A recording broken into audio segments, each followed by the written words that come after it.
CM साहब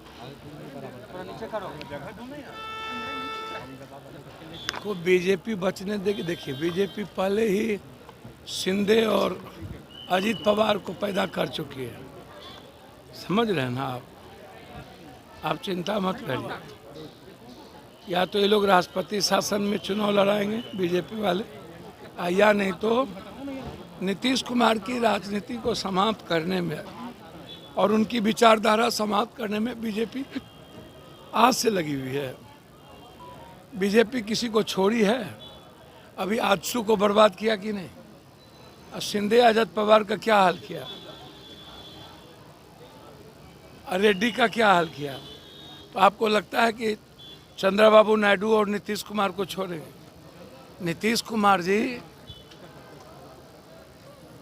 को house dissolve करके चुनाव में चले जाना चाहिए। नीतीश कुमार आप कौन बीजेपी के कोई भी नेता नहीं गए थे। भैया, मैंने पहले कहा कि बीजेपी नासूर है और अपने एलाइज को कभी भी रेस्पेक्ट नहीं देती है।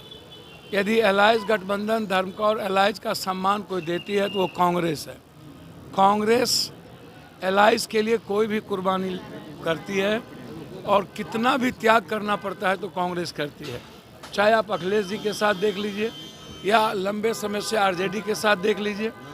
तो ये जो आरजेडी के साथ सोनिया गांधी जी और कांग्रेस परिवार का रिश्ता है, उसका सम्मान तो करे। 6 दिन से अनशन पे है। नीतीश कुमार के नेतृत्व को लेकर के बीजेपी युवा बहुत स्थिति में है। कुछ भी सर, अब उसका प्रवक्ता हम हैं। बीजेपी स्वयंभू भगवान जो हैं वो तो वन नेशन नो इलेक्शन के लिए चुनाव इस बार लड़ रहे थे, 400 पार नो इलेक्शन। और वो अपने सामने में जिन लोगों ने उनको कभी चैलेंज किया उसको वो बकसने वाले हैं क्या? और क्षेत्रीय पार्टी के तो बीजेपी दुश्मन है, कांग्रेस ही रेस्पेक्ट देती है। और मैं इतना जानता हूँ, या तो राष्ट्रपति शासन ये लोग लगवाएंगे या तो पार्टी तोड़ेंगे, नेतृत्व बदलेंगे और समय के पहले ही चुनाव करवाएंगे। हमारा नेशन पे बैठे हुए हैं बीपीएससी के। वहाँ तो जा रहे ना बीपीएससी और की चिंता किसी को है? लोग यात्रा पर, यहाँ कोई यात्रा करने की ज़रूरत नहीं है। बिहार के यूथ की गंभीरता को समझने की ज़रूरत है।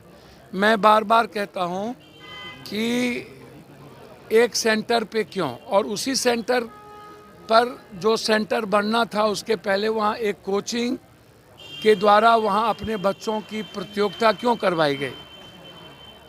और जो क्वेश्चनायर लगातार एक कोचिंग के द्वारा सजेस्ट किया जाता है, वही क्वेश्चन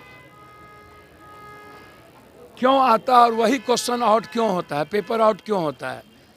मैं तो यही सवाल खड़ा कर रहा हूँ कि आप लगातार 90 के पहले के दशक से लेकर आज तक बिहार में एक ही जिला नालंदा जो जनक बन गए हैं पेपर लीक के, भ्रष्टाचार के, आज तक कोई भी सरकार जो 40 सालों से है वह पेपर लीक को रोक क्यों नहीं पाए? बच्चे और युवाओं के भविष्य के साथ खिलवाड़ ये लोग क्यों करते हैं? और ये लोग पेपर लीक के माफियाओं की संपत्ति, पदाधिकारी, मैं कई बार कहा हूँ कि बीपीएससी हो या एसएससी हो या यूपीएससी हो, ये भ्रष्टाचार, ये महाडकैत हो चुके हैं।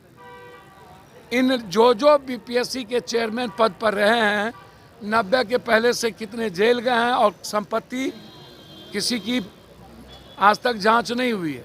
तो हम तो कह रहे हैं कि बीपीएससी के सभी लोगों की संपत्ति जांच हो और जो माफिया इसमें इन्वॉल्व है 3 महीने के अंदर एसपीडी ट्रायल हो, हाई कोर्ट के मॉनिटरिंग में हो।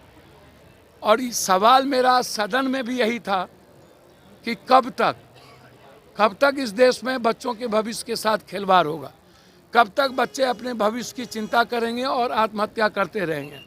और कब तक इस देश में एग्जामिनेशन पेपर लीक होता रहेगा? कोचिंग चेयरमैन और सरकार की मिलीभगत और माफियाओं की मिलीभगत से देश के करोड़ों अरबों के बच्चों का भविष्य, मिडिल क्लास और गरीब का भविष्य कब तक बर्बाद होगा? वैसे ही नौकरी अब है नहीं इस कंट्री में, आरक्षण खत्म हो गया, प्राइवेट नौकरी की ओर हम बढ़ गए हैं। और जो नौकरी थोड़ी बची हुई है वह करोड़पति अरबपति के बाल बच्चे, नेता पदाधिकारी के बाल बच्चे के लिए पेपर लीक आउट हो जाता है। तो हम इंक्वायरी चाहते हैं।